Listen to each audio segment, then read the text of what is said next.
berdiri aja. Shalom saudara. Shalom. Haleluya. Terima kasih buat kesempatan saya untuk boleh sharing firman Tuhan. Haleluya. Yang malam hari ini dengan tema yaitu dengan tema hidup yang berkenan kepada Tuhan. Kalau boleh saya bertanya seperti ini, saya ubah temanya yaitu sudahkah hidup kita berkenan kepada Tuhan? Kalau boleh saya bertanya juga kepada Mbak atau Bu ini, Bu ya? Sembarang sama aja. Mbak saja ya, Mbak. Kalau misalnya saya bertanya kepada Mbak, namanya Mbak siapa? Siska. Oh, Mbak Siska ya. Mbak Siska, apakah hidupnya Mbak Siska sudah berkenan kepada Tuhan? Mbak Siska menjawabnya kira-kira seperti apa? Belum sepenuhnya. Belum sepenuhnya. Haleluya. Kalau saya bertanya kepada Pak Daniel, apakah hidupnya Pak Daniel sudah berkenan kepada Tuhan? Kita semakin berjuang selalu. Iya. Karena Tuhan akan turut bekerja dalam segala hal untuk mendatangkan kebaikan bagi kita semua yang mengasihi akan Tuhan dan mengoreksi akan firman-Nya. Jadi Tuhan bekerja bagiannya, kita juga bekerja bagian kita. Iya, iya, haleluya. Terima kasih. Ya. Mari kita buka dulu yaitu Mazmur 37 ayat yang 37. Mazmur 37 ayat berapa? Mazmur 37 ayat 23 dan 24. Mbak Siska nggak bawa? Kebetulan HP-nya di sebelah yang ada Alkitabnya. Oh, boleh saya ambil dulu ya? Boleh dulu, nggak apa-apa, santai saja. Ada pujian berkata, Tuhan menetapkan langkah-langkah orang yang hidupnya berkenan kepadanya. Apabila ia jatuh tak sampai tergeletak, sebab Tuhan menopang tangannya,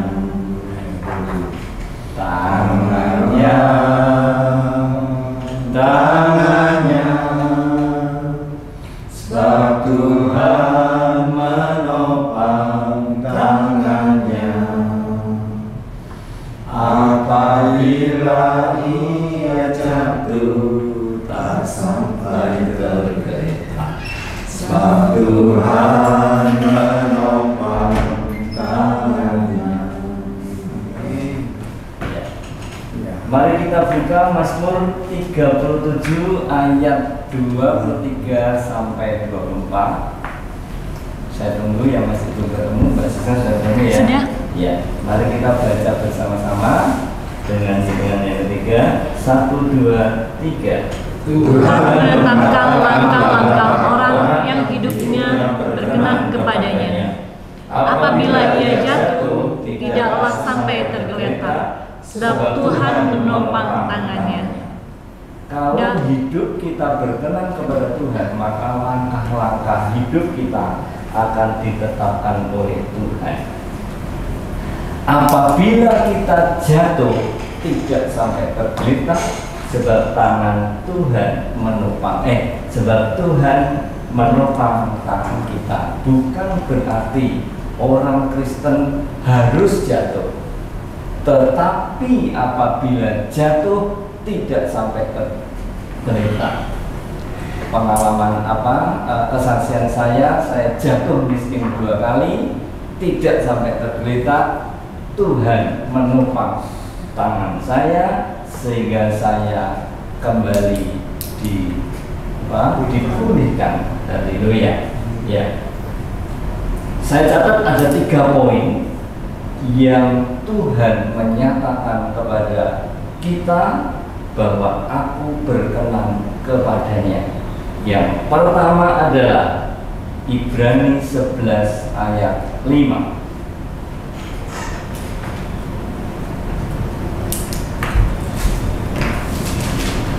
Ibrani pasal yang ke-11 ayat yang ke-5. Mari kita baca bersama-sama 1, 2, 3. Karena iman Henok terangkat supaya ia tidak mengalami kematian dan ia tidak ditemukan karena Allah telah mengangkatnya. Sebab ia terangkat, ia memperoleh kesaksian bahwa ia berkenan kepada Allah. Henok berkenan kepada Allah. Pertanyaannya, apa yang membuat Henok berkenan kepada Allah? Bergaul karib dengan Tuhan. Ayatnya di mana? Kejadian 5. Ya. Kejadian pasal 5 ayatnya yang ke-24.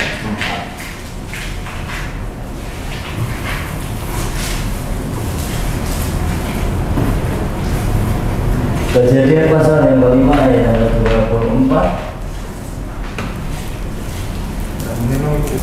1, 2, 3. Dan Henok hidup bergaul dengan Allah, lalu ia tidak ada lagi, sebab ia telah diangkat Allah. Henok berkenan kepada Allah karena dia hidup bergaul dengan Allah. Bergaul dengan Allah itu yang seperti apa? Kira-kira seperti itu ya pertanyaannya. Saya punya teman rajin ibadah, rajin persekutuan doa, bahkan melayani doa. Satu kali saya bertanya kepada dia, Pak, Bapak kan setiap hari berdoa ya? Oh iya Pak Edi, tolong tanya berdoanya seperti apa? Lalu dia menjawab, oh iya Pak, saya bangun tidur berdoa. Tuhan terima kasih buat pemeliharaan panjang malam ini. Sekarang aku bangun dalam keadaan tubuh yang sehat. Aku serahkan hidupku sepanjang hari ke dalam tangan Tuhan. Mau sarapan saya berdoa, yaitu berkati malam ini Tuhan supaya boleh menjadi kesehatan kami. Siang makan saya berdoa seperti itu, malam makan berdoa seperti itu, mau tidur saya berdoa. Terima kasih Tuhan buat pemeliharaanmu sepanjang hari ini. Sekarang saya mau tidur, beli kenyenyakan, besok bangun dalam keadaan tubuh yang sehat. Kembali mengucap syukur kepada Tuhan. Lalu saya jawab ke diri saudara, Pak, itu belum yang namanya berdoa, bergaul karib dengan Tuhan. Belum. Ingat dulu waktu kita upacara, waktu kita sekolah dulu ya, upacara, waktu mengikuti upacara. Waktu itu komandan upacara, waktu dimulai komandan upacara laporan pelapor. Upacara bendera segera dimulai upacara terus imperialnya berkata gimana? Kerjakan, siap kerjakan. Nah, kalau doa seperti itu menurut saya adalah belum doa yang bergaul karib dengan Tuhan, tetapi doa laporan. Saya bilang seperti itu. Satu kali juga teman saya Muslim, dia juga waktu ketemu saya pas jam sholat, dia berkata gini, Pak ini sebenarnya saya mau laporan dulu, mau sholat dulu. Itu dia ngomongnya adalah laporan hari. Oh ya, jadi laporan dulu. Ya seperti itu. Lalu bagaimanakah doa yang bergaul karib dengan Tuhan? Yaitu dulu saya sekolah di Katolik SMA-nya ya. Ingat saya dulu waktu setiap hari itu saya berdoa semuanya berdoa, yaitu waktu mulai mulai ya pelajaran Bapa kami yang di surga, apa katanya? Dimuliakanlah namamu. Iya. Itu yang saya ingat. Lalu saya punya pengertian sendiri. Maaf kalau salah. Bapa kami yang di surga, dimuliakanlah namamu. Pengertian saya saat kaya berdoa, pertama memuliakan nama Tuhan. Dengan apa? Dengan memuji Tuhan. Oleh sebab itu setiap awal hari saya hampir jarang bolong doa Qurannya. Ya silakan. Mau ada mau ngambil barang? Oh enggak. Salah kamu. Lanjut ya. Hampir bolong saya doa laporan, tapi Tuhannya mengambil waktu yang cukup banyak, yaitu memuji Tuhan, sehingga saya itu gitarannya apalan, hanya apalan. Tidak bisa misalnya orang minta lagu terus saya yang gitarkan bisa. Satu kali saat saya memuji Tuhan, tahu-tahu saya dapat lagu yang itu menjadi lagu wajib saya, yaitu yang berkata demikian: Engkau Yesus permata hatiku, Engkau Yesus mutiara dalam hidup jiwaku, Engkau Yesus harta dalam hidupku, Engkau Yesus segalanya bagiku. Ayo bareng-bareng. Enggak tahu apa. Allahku, ku sembah Kau dengan sepenuh hati, Yesus. Oh bukan ya, kadang lupa ya. Tapi saat saya lalu eling, nah, seperti itu ya. Ya. Waktu itu saya gitar langsung bisa kuncinya. Nah ini yang namanya menurut saya adalah inspirasi dari Roh Kudus. Nah seperti itu. Ya. Sehingga itu saya nyanyikan ya. Aku itu ya termasuk yaitu Budi kemuliaan dan hormat. Iya, dulu sering kali saya kalau memuji Tuhan sampai ndak eling, artinya pikiran ndak kemana-mana, ndak kemana-mana. Ya, itu artinya menurut hamba Tuhan yang lain, itu kalau sudah ndak kemana-mana kan terus akan timbul damai sejahtera yang melampaui segala akal, sehingga kehidupan kita ndak akan takut, khawatir dan sebagainya. Tapi waktu itu saya sampai seperti itu.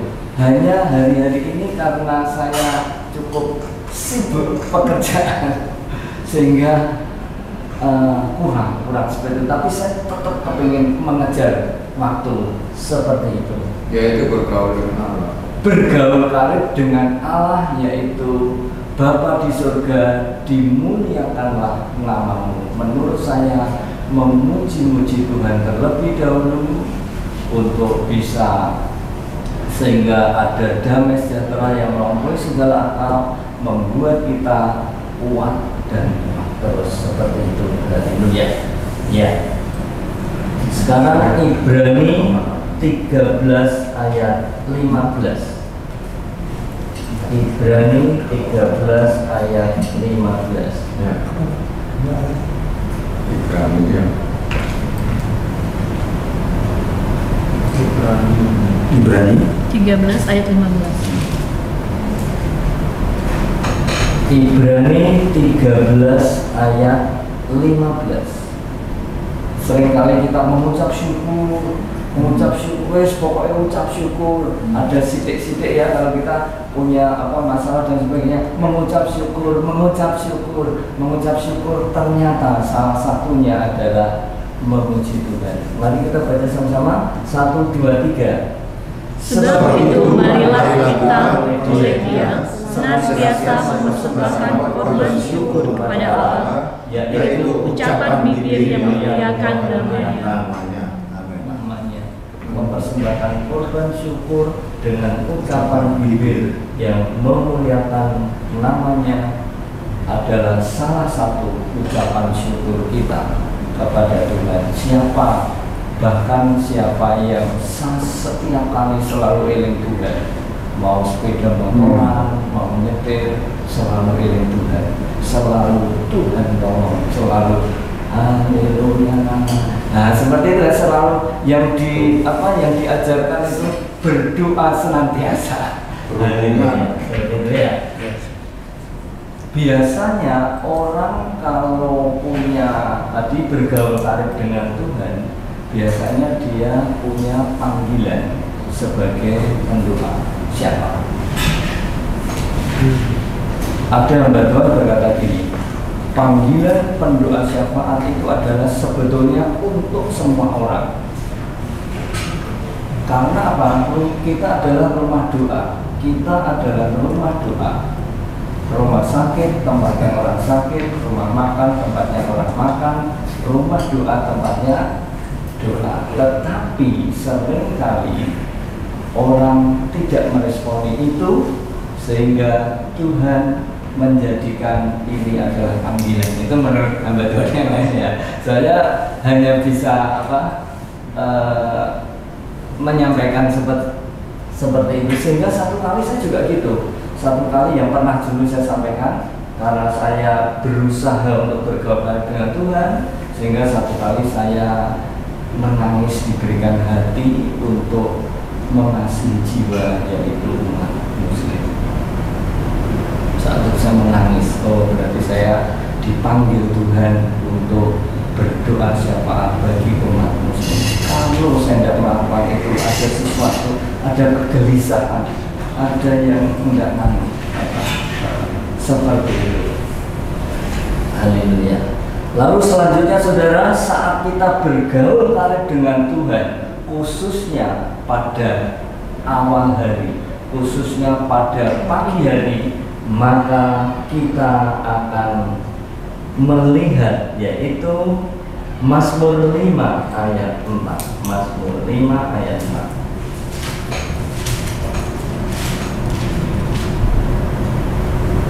Mazmur pasal yang ke-5 ayat yang ke-4. 1, 2, 3. Sebab Engkau bukanlah Allah yang berkenan kepada fasikan. Mazmur 5 ayat 4. Mazmur 5 ayat 4. Tuhan pada waktu pagi Engkau mendengar suaraku. Pada waktu pagi aku berseru bagimu dan aku menunggu. Pada waktu pagi Engkau mendengar suaraku, artinya kita bersuara di hadapan Tuhan, salah satunya memuji Tuhan.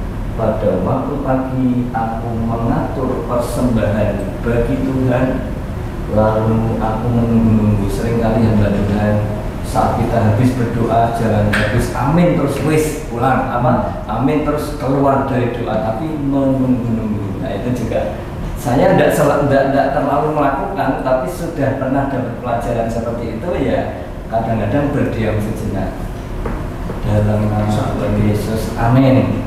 Terus saya ya berdiam sejenak. Oh ya, tapi ya tidak dapat apa-apa, tidak dengar apa-apa dan tidak dapat apa-apa, tidak apa-apa ya dok. Kita belajar. Lalu yang berikutnya Yesaya 50 ayat 4.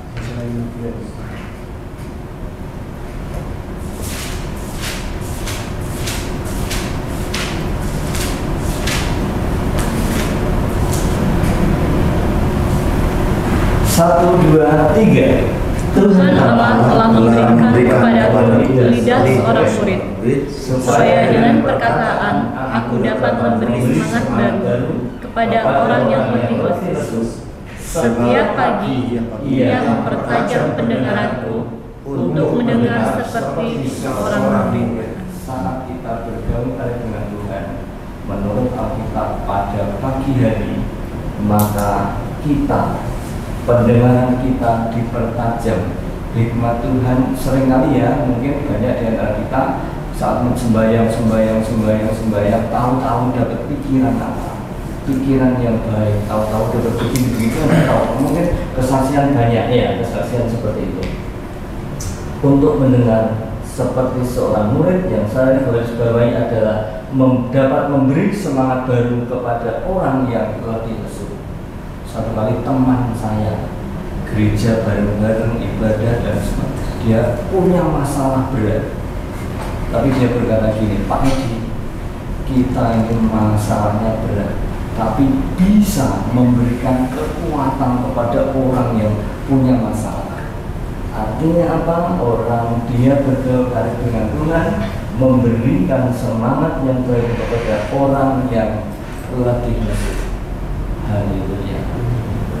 Meskipun kadang saya, aduh masalah dhewe wis sakmene kayak ngurusi orang, ngopengi orang, betul ya? Tapi ternyata nggak bisa tetap kita seperti itu. Ternyata nggak bisa saya ketemu orang lalu menengahin, nggak ngajak ngomong. Saya ajak ngomong. Yang ujung-ujungnya nantinya Tuhan, sampai yang sangat dikasih oleh Tuhan, ujung-ujungnya itu. Nah ya, jadi untuk kita hidup berkenan kepada Tuhan, yang pertama adalah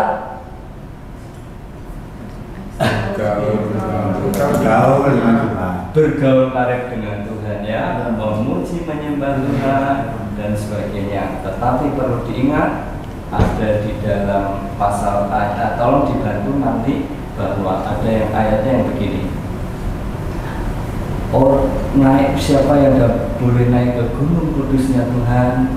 Orang yang bersih tangannya, tolong dibantu, murni hatinya. Tolong dibantu, ya silakan buka Mazmur berapa?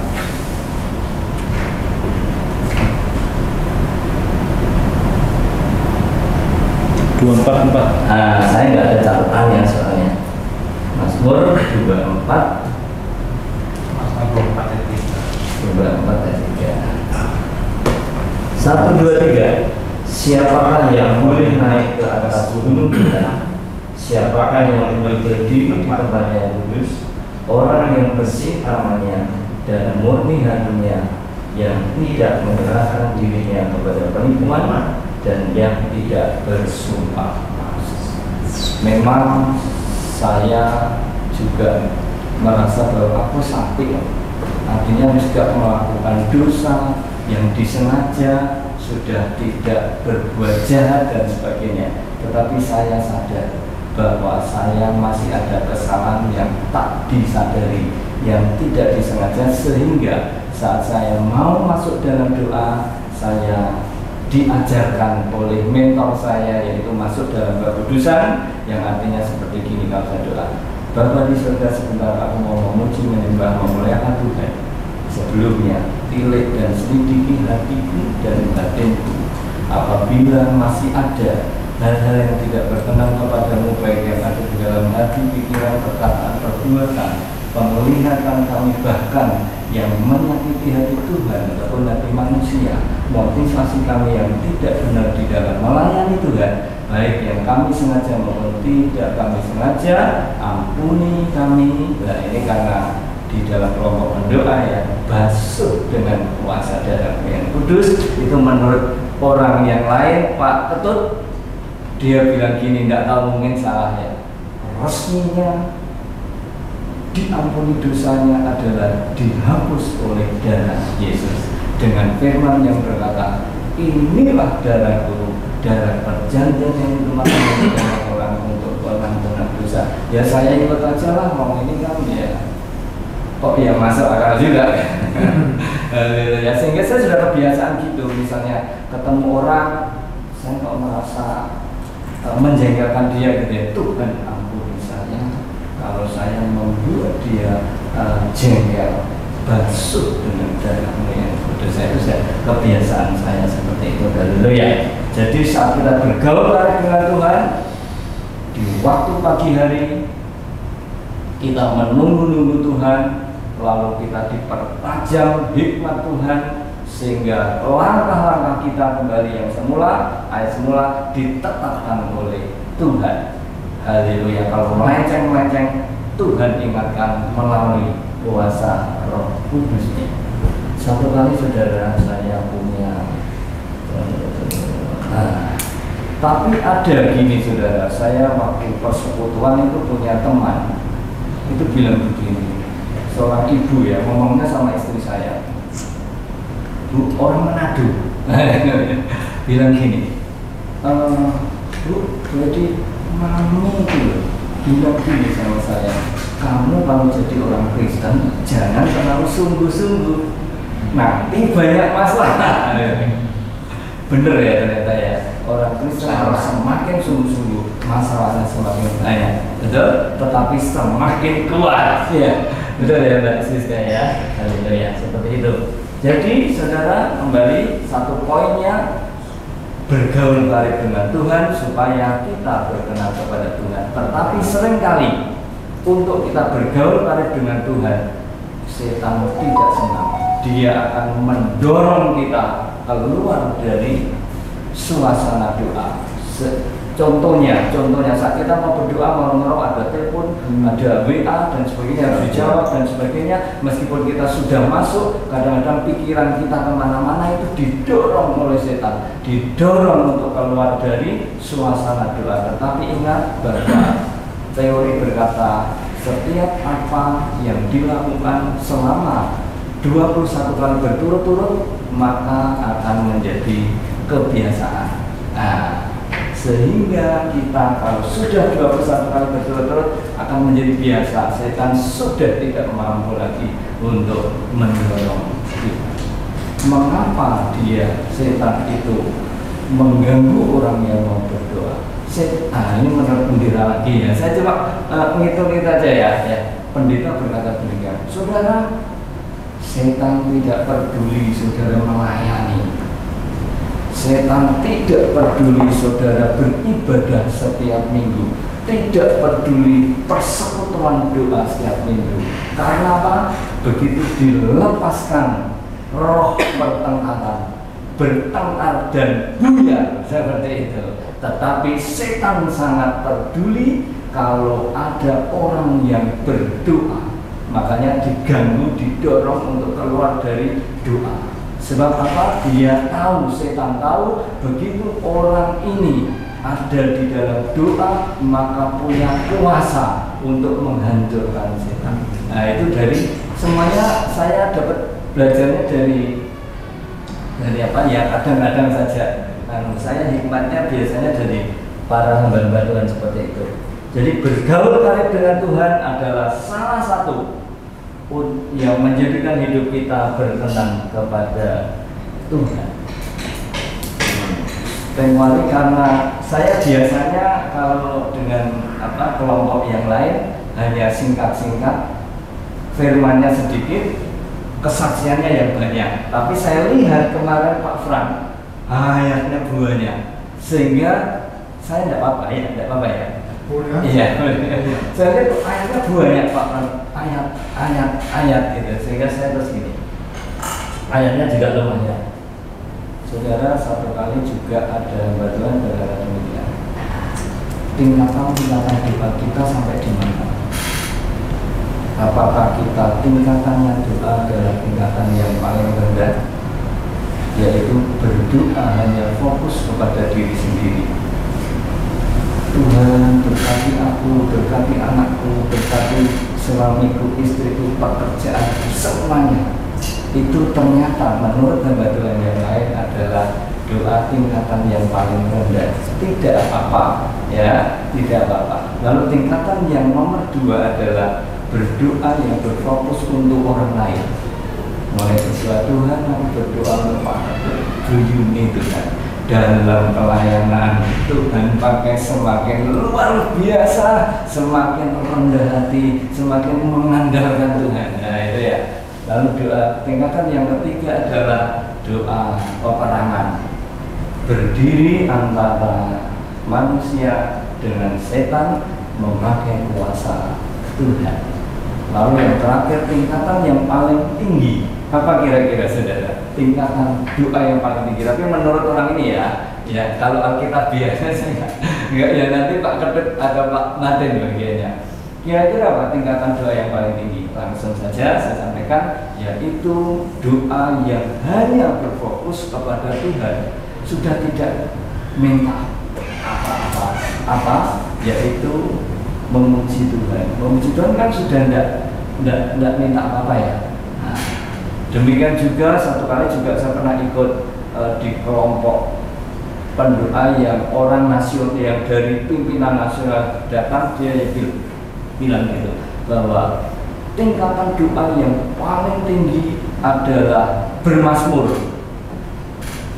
Tuhan, Engkau baik, Engkau ajaib, Engkau mulia, Engkau berkuasa, haleluya, dan sebagainya seperti itu. Tapi pendeta Yusuf BS ini mungkin tidak kita lihat, tingkatan doa yang paling tinggi adalah berbahasa roh. Mungkin salah ya, ini saya yang menyampaikan Pak Sendera Yusuf BS. Karena Pak, kalau kita berdoa dengan bahasa roh, yaitu akal kita tidak berdoa, roh dengan roh Tuhan, seperti itu. Nah, itu ya. Sudah ya, cukup ya. Poin yang pertama, bergaul tarik dengan Tuhan membuat hidup kita berkenan kepada Tuhan. Yang kedua adalah melakukan segala kehendak Tuhan atau melakukan kehendak Tuhan. Kisah 13 ayat 22. Supaya hidup berkenan kepada Tuhan, bergaul tarik dengan Tuhan. Yang kedua, melakukan kehendak Tuhan. Kisah Rasul 13 ayat 22.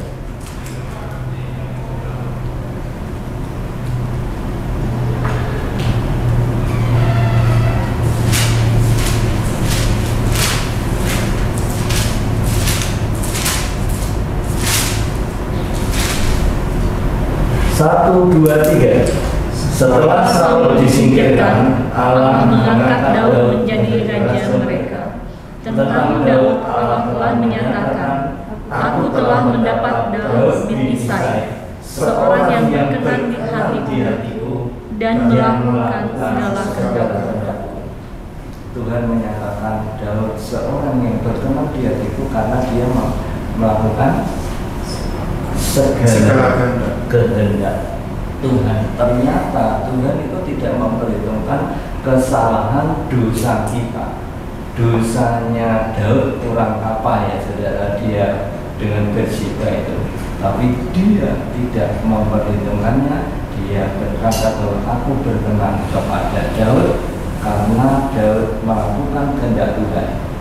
Setiap kali Daud akan melakukan sesuatu, dia bertanya kepada Tuhan terlebih dahulu, Tuhan boleh tidak? Boleh tidak? Contohnya di mana ya itu kira-kira ya? Di mana ya? Nah, tolong dibantu. Ini kita dua arah. Tuhan boleh tidak ya ini? Tuhan boleh tidak ya itu? Demikian kita, Tuhan boleh tidak ya aku utang? Tuhan boleh tidak ya aku minta tolong ke itu? Salah satu ya. 2 Samuel 5 ayat 9. Berapa? 2 Samuel 5 ayat 2 Samuel 5. 2 Samuel 5. Gimana Samuel?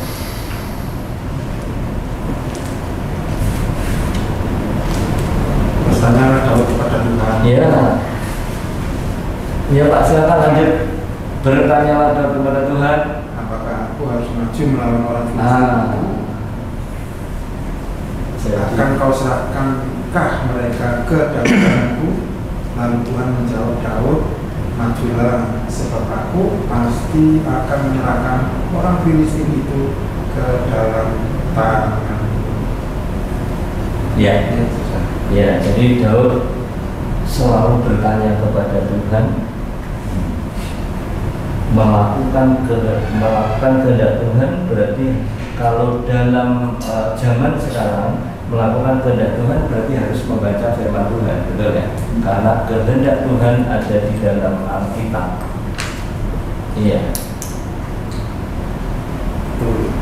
Ada di dalam Alkitab sehingga kita boleh melakukan kehendak Tuhan sesuai dengan firman Tuhan. Setiap kali saya juga membaca firman, hampir bolong juga. Mungkin saudara-saudara saya percaya juga seperti itu. Doa saya sesuai dengan Alkitab adalah seperti ini yang ada di dalam Lukas 24 ayat 45 yang berkata, Lukas 24 ayat 45,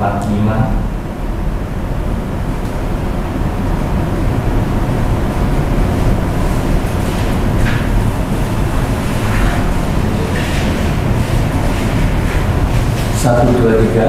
Pikiran mereka sehingga mereka berjalan di kitab suci. Setiap kali saya membaca firman kepada Tuhan, sementara aku membaca firman-Mu, buka pikiranku sehingga aku boleh mengerti akan firman.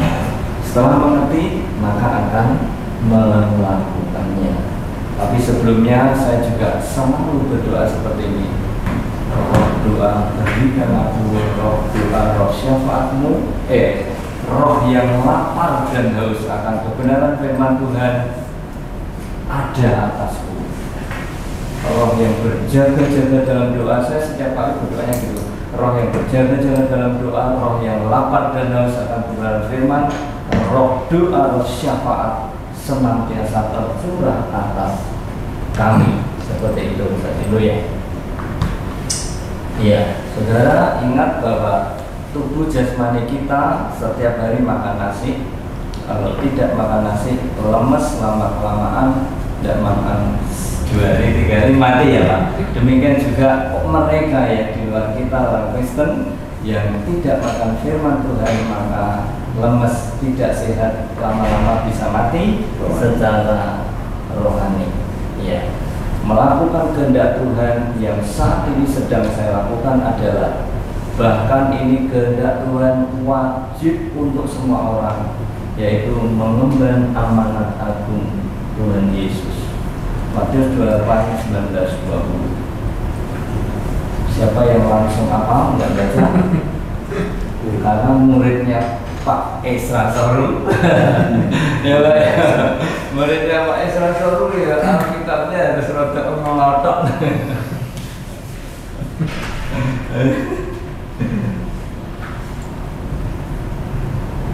Melakukan kehendak Tuhan secara rohaninya, yang rohani yaitu secara rohani yaitu mengemban amanat agung Tuhan Yesus adalah kewajiban untuk setiap kita, untuk semua orang.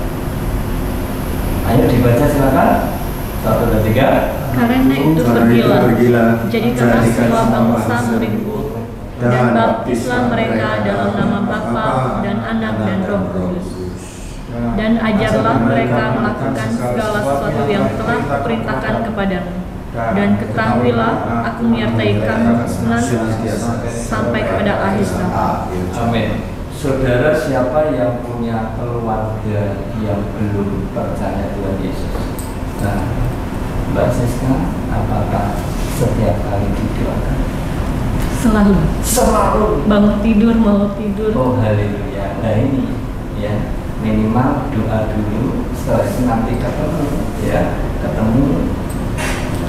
Biasanya kalau dikei firman sulit, tapi kita kesaksian kita biasanya ya, dengan kesaksian. Kalau di keluarga sih nggak masuk dengan kesaksian, tapi mereka melihat perubahan kita. Perubahan hidup ya. Iya. Dan pendekatannya juga. Kebetulan keluarga itu orangnya keras semua. Jadi kalau kamu bicara lembut sama mereka kayak menindas. Tapi kalau kamu bicara kasar, mereka melawan. Jadi nggak bisa bicara dengan hal kayak gitu. Ya udah, biarin aja. Tapi ya kalau mereka ngomong apa tentang kita, ya kita jawab sesuai dengan apa yang ada di hati kita. Tapi jangan sampai melenceng dan menunjukkan kalau ini aku seorang Kristen dan aku sudah berubah, aku sudah berbeda. Jadi yang awalnya saudara membuang semua, tapi mulai kesini satu adik saya yang sampai bilang saya itu kamu berbeda, kamu bukan keluarga kita lagi, kamu seperti bangkai segala macam. Tapi sekarang itu setelah dia menikah Maret kemarin, dia mulai berubah dan dia apa-apa curhatnya ke saya, minta pendapat apa-apa ke saya. Yang tadinya dia nggak menganggap saya saudara, sekarang itu dia malah ada apa-apa itu minta pendapat sama saya. Bahkan kayak sekarang suaminya mau masuk ke kejaksaan, itu dia minta doa saya. Katanya tolong dibantu doa ya, jangan lepas doanya. Setiap kamu doain ya, setiap hari ya, setiap kamu doa ya. Dan saya bilang iya, yakin Tuhan pasti beri yang terbaik. Iya, Matahari sudah mulai jadi terang dunia kan? Iya, pastinya mereka punya hasilnya Tuhan, yaitu hati yang penuh belas kasihan. Melihat orang-orang yang belum bertobat, belum sholat itu jatuh belas kasihan, betul ya? Iya. Soalnya kita sudah Kristus. Ya, itu juga saya juga setiap kali berdoanya begitu, saudara. Makanya saya ketemu orang mesti menyapa. Padahal orangnya saya menang, saudara. Ya, menyapa. Jadi saya setiap kali berdoa, Tuhan, aku minta hatimu memenuhi hatiku, hati yang penuh belas kasihan kepada orang-orang yang belum diselamatkan. Saudara saya setiap hari saya doakan, jamah hatinya Tuhan, belas kasihanmu turun atas mereka, pertobatkan mereka dengan caranya Tuhan. Bertahun-tahun belum ada hasilnya, tetapi saya percaya suatu saat ada hasilnya. Tuhan bekerja, betul ya? Haleluya. Ya, itu secara rohani semuanya begitu. Lalu saya ada kesaksiannya begini, mengasihi jiwa ya, maksudnya menjadikan murid Tuhan. Ini orang seberang. Satu kali saya naik sepeda motor, lalu saya haus, saya beli minum di sebuah kios. Lalu seorang bapak penjualnya, Pak, beli. Lalu bapak ini berdiri dari porsinya, saya kaget, dia jalannya gini. Nah, seperti ini. Saya sebagai anak Tuhan yang mengasihi jiwa langsung bertanya kepada dia, Pak, kenapa kakinya? Ini saya kesetrum listrik sudah 15 tahun, sudah saya bawa ke Poniran. Poniran mana itu? Ponari Jombang, belum sembuh. Tapi setelah saya bawa ke orang tua yang lain, orang tua itu berkata bahwa saya dibikin sama seorang wanita yang dulu menyenangi saya, tapi saya tidak mau. Lalu saya bilang, Pak, saya orang Kristen, bolehkah saya berdoa untuk Bapak, minta Tuhan menyembuhkan Bapak? Langsung menjawab, iya, mau saya. Besok tunggu ya Pak, waktu itu hari biasa. Lalu saya pulang ke rumah, cerita istri saya, tolong dukung doa. Setiap hari kita berdoa, Tuhan tolong ada mujizat terjadi. Pak ceritani, Tuhan Yesus yang menyembuhkan, dia tidak hanya menyembuhkan tapi memberikan hidup yang kekal keselamatan. Minggu saya doakan dengan sungguh-sungguh, terus saya pulang, Pak, terima kasih. Saya pulang, lalu saya meseni dia, Pak, selanjutnya Bapak bisa ngomong sendiri, Tuhan Yesus tolong saya, sembuhkan saya, karena berdasarkan firman yang berkata, barang siapa berseru kepada nama Tuhan akan diselamatkan, dalam hal ini akan disembuhkan. Saya pulang, sudah punya rencana minggu depan saya akan datang ke sana. Pikiran saya mujizat terjadi, saya bersukacita, saya ceritani dia tentang Tuhan Yesus, ya. Lalu saya datang, saya dibawa masuk ke dalam. Monggo Pak masuk ke dalam. Dia bilang, terima kasih ya Pak, Bapak sudah mendoakan saya. Tetapi yang saya kaget, mulai saat ini jangan kesini lagi. Artinya menolak, tidak masalah. Yang penting tugas saya memberitakan sudah saya lakukan, saya sudah tidak salah di hadapan Tuhan. Itu adalah yang saya lakukan, yaitu melakukan kehendak Tuhan di antaranya seperti itu. Meskipun karakter saya juga masih kadang ada di antara kita yang tukaran suami istri masih enam-enam. Sudah tidak ada. Dulu saya menang, saudara, kalau tukaran sama istri menang. Dan istri saya selalu yang kalah. Tapi suatu saat saya jengkel, tak jarno pisan. Akhirnya saya yang kalah, saya waktu seperti itu. Nah, itulah perubahan karakter. Pernah satu kali juga melenceng sedikit. Di rumah kan ada telepon. Ini saya pakai untuk kerja, tahu-tahu dia mutik-mutik, maksudnya baik, yaitu betul-betulkan kabarnya dan sebagainya. Saya pakai telepon, loh gak bisa. Saya buatnya guru-guru kowe. dia tidak salah kan. Iki aku yuk kepengen betono sampai dia itu pusingnya pintu rumah sampai lepas. Haleluyanya langsung aja ini, maafkan saya ya Pak. Lalu dia juga maafkan saya ya Pak. Akhirnya kita berdoa. Sudah ada perubahan seperti itu yang dulu jauh daripada itu. Sudah haleluya. Kembali melakukan kehendak Tuhan sehingga hidup kita berkenan kepada Tuhan. Yang saya lakukan berikutnya adalah di dalam Amsal 21 ayat 13. Amsal 21 ayat 13.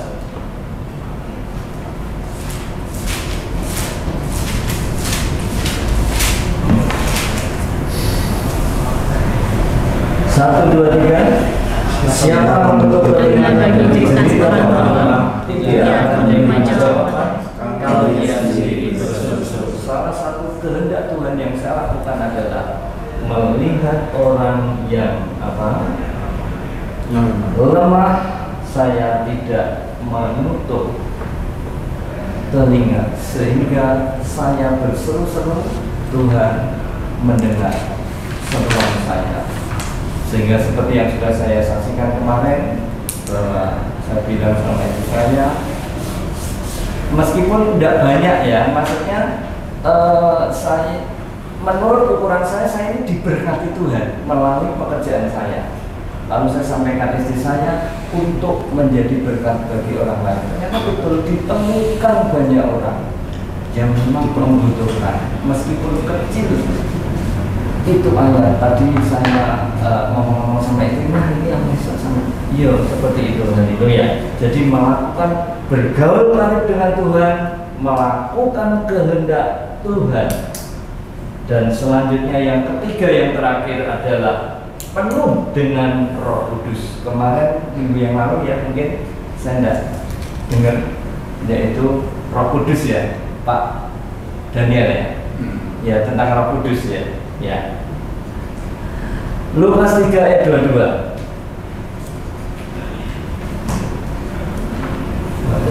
Lukas.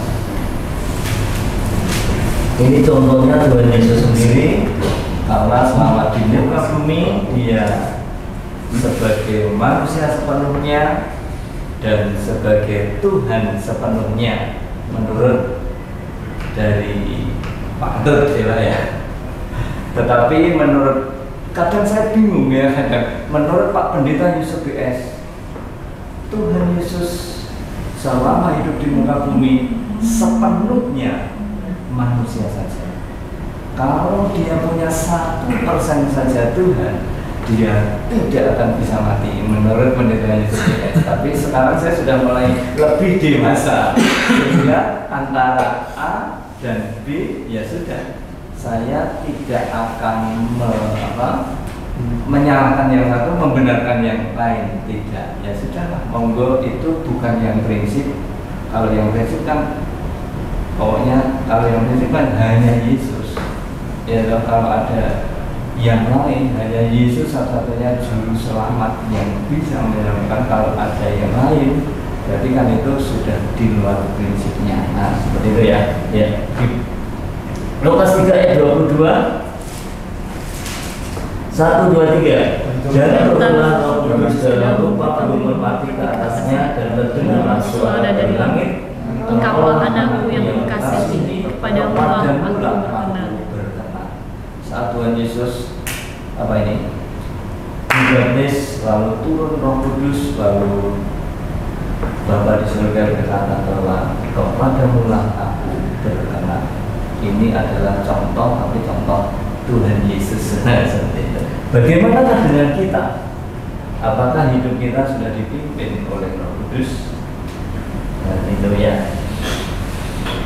Apakah keinginan roh kita yang berlawanan dengan keinginan daging sudah semakin dominan di dalam diri kita? Kalau itu sudah semakin dominan, maka hidup kita semakin dipimpin oleh Roh Kudus. Dulu waktu saya buka operasi, tetangga sebelah saya persis utangnya lumayan banyak. Dia orang berada juga waktu saya jatuh miskin. Saya mangkal sama dia, yaitu kok gak bayar itu loh Bu, kok bangetan wong aku gak duwe ngene gitu, sampean duwe dan sebagainya. Saya mangkal dan mangkal, doa nggak bisa, tidak ada damai. Tapi setelah saya melepaskan pengampunan karena Roh Kudus yang memampukan saya, ya, saya berkata, Tuhan, aku mengampuni orang ini, aku memberkati orang ini, selanjutnya timbul damai sejahtera, saya sudah tidak terhalang lagi. Dan yang berikutnya, mulai bangun wisma keluarga dan mari suami istri, doa bersama. Saya itu kalau doa pujian penyembahan itu tidak sungkan sama tetangga, tidak sungkan. Sehingga tetangga bilang gini, Pak Edi ya, meskipun soro itu tapi bahagia, mereka bilangnya gitu. Kita sudah mengalami miskin, lalu nyanyi apalagi bersama istri, lalu mereka tahunya yaitu bahagia. Itu semua oleh karena kuasa. Jadi untuk hidup kita berkenan kepada Tuhan, bergaul karib dengan Tuhan, melakukan kehendak Tuhan, dan dipenuhi kuasa Roh Kudus, karena kita tahu apa rencana kita. Rencana kita sebagus apapun, yang kita lakukan sebagus apapun, tanpa kuasa Roh Kudus tidak akan menghasilkan apa-apa. Demikian sharing firman yang bisa saya sampaikan. Terima kasih, Tuhan memberkati. Amin.